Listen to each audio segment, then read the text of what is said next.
Hey Belgium, we know that everyone's going back to school soon, and you're getting together to just kind of recap about Teen Street, kind of a back to school thing. So we wanted to say hi first of all, and we really enjoyed so many Belgians being at Teen Street this year. It was so fun to see you all, and we wanted to also just recap a little bit about Teen Street and then give you some encouragement as you start your school year.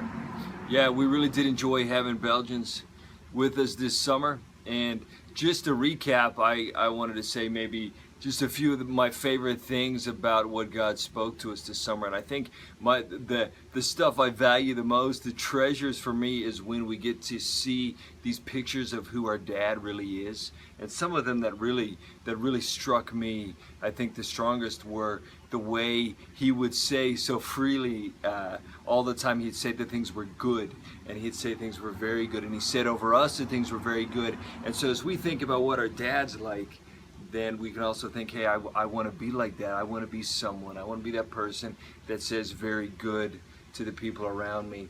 And then I think if I was going to pick another one, a big one for me, one of my favorite things about my dad is his response to failure and the things that have gone wrong, broken things. And I want to respond the same way my dad does. So when I see brokenness around me, when I see failure, both in myself, but especially in other people as you go back to school, that what I want to do is I want to be someone who goes to them, same way we saw our Father looking in the garden for Adam and Eve after their failure. He went to them and helped them and walked them out of that.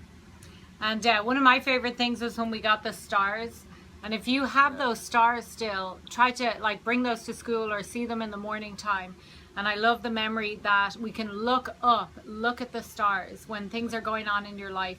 Ask God for his perspective. Look at the stars. See who he is and his perspective on what's going on in your life as you go back to school. And then as well, of course, on the last day, we talked about naming the animals, and we had that hamster in there, and we talked about just co-laboring with God. And for us to co-labor with God is such an honor. He wants us to be part of what he's doing here on the earth.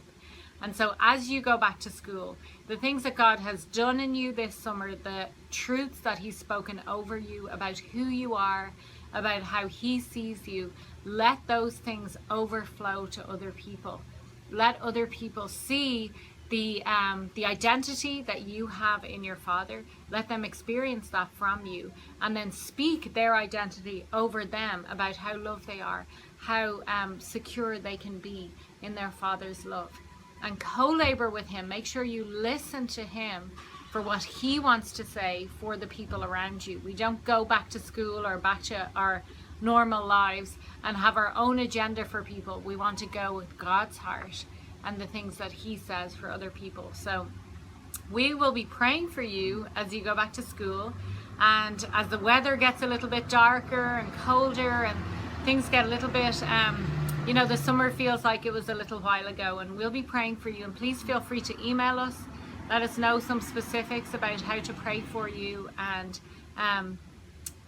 so blessings on you in Belgium, and we hope to see you soon.